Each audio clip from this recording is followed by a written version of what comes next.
Welcome to Before the Dirt Nap podcast number 2094. Yes, the answer is always yes. And what am I referring to? Today is the 25th of April, 2025, and this is a very significant day for me personally, as well as a lot of other people as well. Well, we'll get to my bit in a bit. In a bit, we'll get to my bit. Yeah, sorry, the brain's a little scatterbrained today because of today.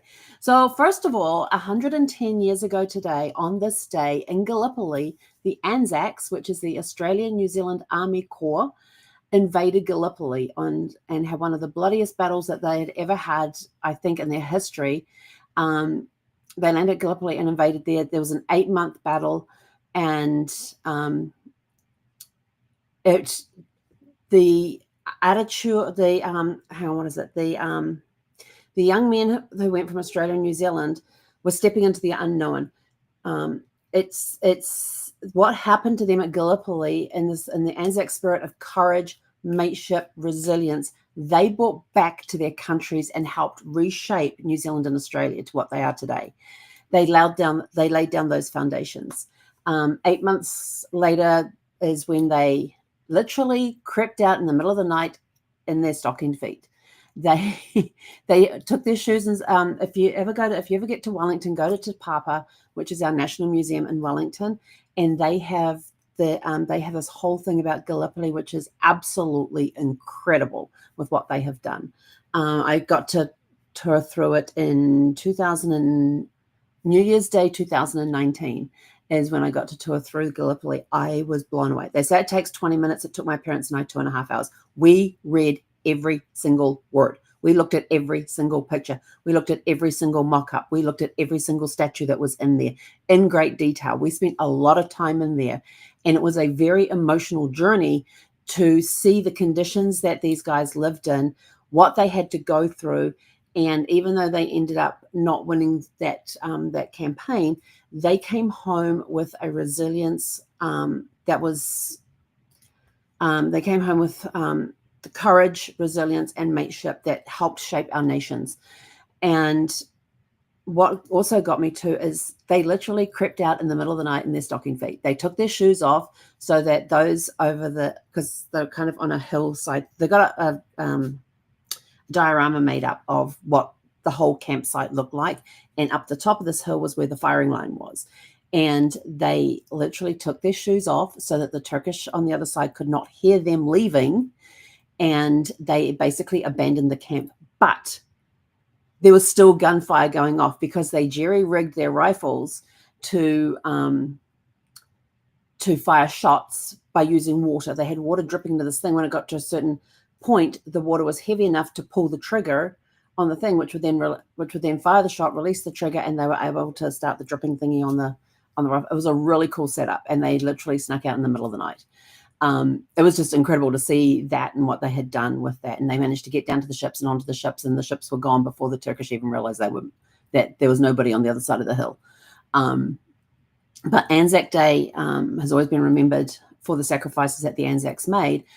But over the years, it has transitioned to not just honoring those that were that landed at Gallipoli in 1915, but also to honor any military personnel who has made the ultimate sacrifice. So no matter what campaigns, what wars New Zealand fought in, these people are all honored on Anzac Day. And on Anzac, I'm so looking forward to doing this next year. And most town, in fact, I think every town has a cenotaph, and the cenotaph has all of the names of the Anzacs that were from that country, all of those names from the wars since that paid the ultimate sacrifice. And they do dawn parades. They have a parade at dawn where there's actually military personnel or retired military personnel marching down the street to the cenotaph, where they do a dawn service. And at the dawn service, you will have current military personnel standing there with their rifles upside down, so their hands are resting on top of the stocks and the muzzle is pointed into the ground. And they do this beautiful dawn service as the sun is rising and coming up, just to honor those that have made the ultimate sacrifice in our military. Very, very moving services. I remember going to dawn services when I was a Girl Guide. We had to put our uniforms on and off we went. And so it was, they're very moving services. They really are. And it's it's a real honor to be able to be present at those as well. So I'm looking forward to being able to attend one next year. Haven't attended one in a long time, so I'm looking forward to going to that. So also on this day, I tell you, it's going to get personal. Also on this day, 80 years ago today in Denver, Colorado, my in-laws got married. We did not know that this was their wedding date until a few years after our next event we're going to talk about in a moment. And even Brad didn't realize the significance of the day, which was kind of cute. But my mother-in-law always told me the story of how she got on the train from, where was she saying? Shreveport, Louisiana, and took it all the way up to Denver, Colorado to meet with her fiance, and he was going to meet her at the train, and they were going straight to City Hall and getting married, because she had already told him that when I get off that train, she says, we are going straight to City Hall and getting married, because I am not sleeping with you until we are. I mean, some of the stories that she could tell us about those days were just absolutely priceless, and this one always stuck in my brain about how she had told him that that if he expected her to stay in his room, then they needed to be married. So her train arrived in Denver, Colorado on the 25th of April, 1945, and he met her at the train, and they went straight to City Hall and got married. And that began their life together. And so they had a beautiful, beautiful relationship, beautiful marriage. And the stories that my mother-in-law used to tell me about my father-in-law, who I unfortunately never got to meet. He passed away, I think it was 1991. So he passed away long before I met Brad. And so I never got to meet him. I only got to meet him through the stories that his boys would tell and that his wife would tell. So he sounded like a really cool dude. And Brad always said, my dad would have liked you. And I says, I would like to hear that from your dad. So, but they all told me that even his brothers would tell me that their dad would like me. So who knows? Maybe, I don't know. But maybe somewhere we will meet at some point and compare notes and all that sort of stuff. But I really liked hearing the stories of my mother-in-law and my father-in-law, their stories, their adventures. They traveled all over the world. He once had a pair of shoes that had been on all 7 continents. They were avid travelers, and he's forever an adventurer. I think that's what it says on his plaque in the mausoleum. I think that's what it says, forever adventurer or something like that. But anyway, so they got married this date. So that was 80 years ago today. And then 27 years. So now we're going to fast forward 27 years ago to 1998. Let me tell you a story about a young couple. So Brad decided it was date night. I says, okay, I don't care. We're going out for dinner. I don't have to cook. That's fine with me. I mean, don't get me wrong. I love to cook. I love to prepare meals and do all of that. It was it wasn't even a weekend night. It was a Thursday night. So why he chose a Thursday, I don't know. Why he chose that particular date, I don't know. But it wasn't even a weekend. It was a Thursday night. And I never actually asked him why he chose that date. But I didn't know, and he didn't know. We found out a few months later that it was his parents' wedding anniversary. So that's how we found out the significance of that date in his family, but he had no clue. He might have on some level, which is maybe could be why he chose that date. I don't know. I never actually asked him why he chose the 25th of April. I'm just putting it that it was divine led. So anyway, he says that, he wanted to go out for the night. And I went, okay, we can go out for the night. I says, where are we going? He says, we're going to go down to Old Town Alexander. Now, at the time, we were living in Fairfax, and we were living in an apartment building where we had a house under construction, but it was nowhere near ready. It was, I think Brad had just signed the contract on it, and it was about to start building, or they had just broken the ground on it. It's all around that time. So anyway, so he said, I want to take you out for dinner. Oh no, we had signed the contract and everything. Yeah, we had. Because now I remember a couple of conversations that I had with a couple of people later who knew about it. And the only way that they would know about it was that we were under contract on the house. The house was being built. Because we didn't meet those people till the contract signing. We didn't meet those people till after we had signed the contract on the house. So yeah, so definitely after we'd signed the contract on the house, but I just don't remember what stage the house was being built at. I know we had a 7-week period where nothing, absolutely zero, happened on the construction of the house because they had to suddenly figure out how to fit the air conditioning, the HVAC system into the house because that particular model hadn't been built for a number of years, and the new HVAC system didn't fit in the spot allowed on the blueprints for the house. So they then had to go and adjust the blueprints to put the HVAC system in. There was a whole story on that one. But anyway, back to April 25th, 1998. So Brad says, let's go out for dinner tonight. I went, okay. I mean, I already had dinner kind of planned, but I can wait till tomorrow. That's not a problem. And so we got in the car and we drove into Old Town. I said, where are we going? He goes, we're going to Old Town Alexandra. I went, okay. We hadn't been there for a long time. And I said, where are we going to go for dinner? He says, I don't know yet. I said, we'll figure it out. And he says, I thought we'd just go for a walk along the waterfront. And I'm like thinking, he's acting a little strange, but okay, I'll just go with the flow. So we got down to that. We parked the car and we went walking around Old Town Alexandra, which is a really cool place to walk around. And we went down to the waterfront, which I absolutely love walking down there. And we go to this park, and the park is next to the torpedo factory, which is now an art gallery, I think it is. It's an art gallery and museum. It might be a bit of both. And there's a park there. I always called it Torpedo Park. I have no idea if that's its actual name or not, but it's right there on the riverfront of the Potomac River, right next to the torpedo factory. That's why I call it Torpedo Park. So we go into there and he goes, let's go sit down on this bench over. I went, okay. It was a beautiful park. And there was lots of families out, and it was a gorgeous evening, and there's people having picnics and people just sitting and talking and people running through the park and people riding bikes through the park. And we're on the flight path for National Airport. There's planes going over here. It was a really cool evening. It was a cool spot. And we're sitting there next to each other, and he's on my left side. So he's holding my left hand. And he goes to me, he says, I want you to close your eyes. And I'm like thinking, this is weird. Okay. So I close my eyes and he says, now I want to tell you, tell me everything you can hear. So I'm like, okay, well, I hear children. This is how vivid it is. I can still remember what was going on at that time. I can hear people talking. I can hear children playing and running. Somebody just went past on a bicycle because it was a gravel path, so you could hear it. There's a plane coming in because I could hear the plane on approach. I tell you, I was hearing everything. And so I was just telling him what I was hearing, people walking and talking and kids playing and people riding bikes. Somebody was running past. There was a plane coming in. And he turns around and says, well, there's something you haven't heard. And I'm like, I got my eyes closed at this point, and I'm like thinking, haven't heard. And I'm like doing this mental checklist in my head.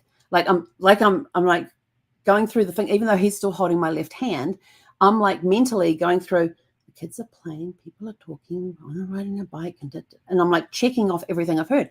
And I'm like sitting there. I must have had a puzzled look on my face because my eyes are still closed. And then all of a sudden he leans over and quietly says into my ear, he says, you haven't heard me say, I love you. Will you marry me? And as he asked me the question, he slipped, whoops, hang on, I got both rings on at the moment. Let's just take the other one off for now. He slipped this ring, this gorgeous sapphire and diamond ring, onto my finger as he asked me to marry him. Of course, I said yes. And it's always been yes ever since. On the 25th of April, I always say yes to him. But this actual sapphire that's in this ring is not the original sapphire of the ring. The original sapphire was much darker than this, and Brad never liked the dark sapphire. I'm a sapphire. I love sapphires. I love amethysts. They're purple. What's the other one that's purple? Tanzanite can be purple as well. But I had always told him that I had a love for sapphire. So I actually got the sapphire, and the sapphire was actually a lot darker than the one that's actually in my ring now. And he always hated it and always complained about it. So on our 10th wedding anniversary, which happened to be the year that he was free of cancer, the year that he was diagnosed with cancer. He was diagnosed in the January. And so we were in the middle of all the turmoil and everything else. So I finally said to him, I said, I figured out what you can give me for our 10th wedding anniversary. He goes, what's that? And we happened to be in LA at the time. And he got introduced to a jeweler in the LA jewelry district by his best friend. And his best friend had been going to this jeweler for years. And so said to Brad, you've got to you got to go here and talk to Teresa, and she'll take good care of you. Tell her that you know me, because I've been going there for years. He's also sent his son there. We've been there ourselves. Brad sent his oldest son there for his engagement ring, and I can't remember if he actually got it from there.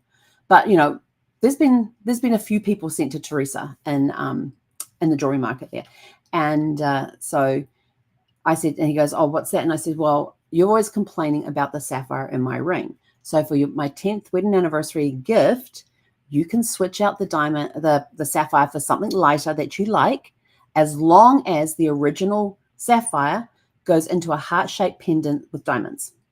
And I totally forgot to go get the necklace and put it on so you guys could see it. It's really cute and really pretty.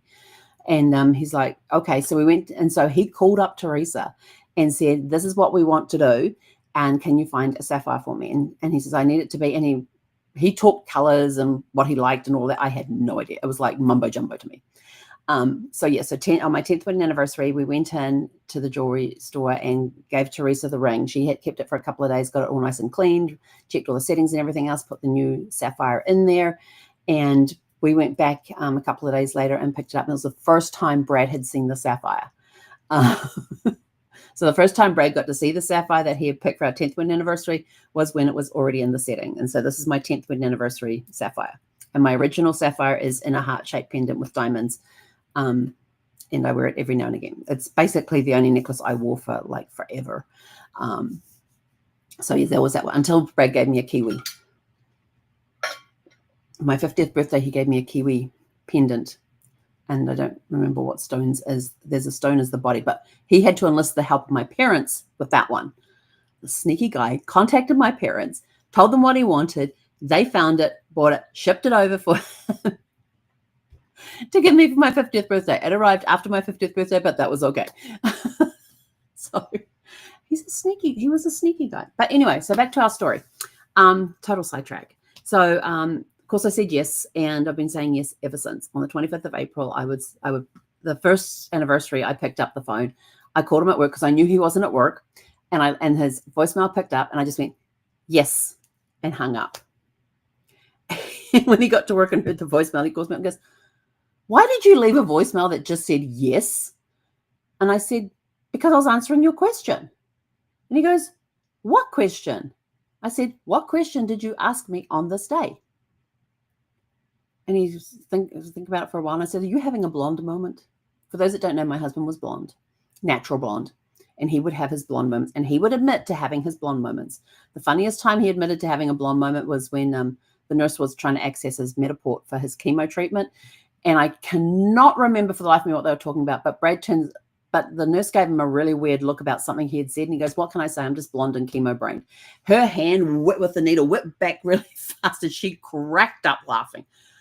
I have no idea to this. I still don't remember to this day what he was talking about when he said that. But she obviously found it very funny. Blonde and chemo. Yeah, so yes, he very much had his blonde moments. Where did that go? So yeah, so for a few years I had to remind, and every year I would pick up the phone, I would call him at work, and I would just say yes and hang up. And then it got to when he wasn't at work and we were living in the same house, I'd just send him a text message that would say yes with a couple of exclamation points. I know, we lived in the same house and he got a text message from me saying yes. And so, or I'd just go post yes on his Facebook page. And so since he passed, every year since he's passed, I have gone into his Facebook page and posted on there. The answer is yes, and will always be, and the answer will always be yes, which is the title of tonight's podcast. So after that little moment, quiet moment there, which was, it was a very special moment. I was on such a high. I mean, I'm sitting there with my head going, "What haven't I heard? Did I miss a sound?"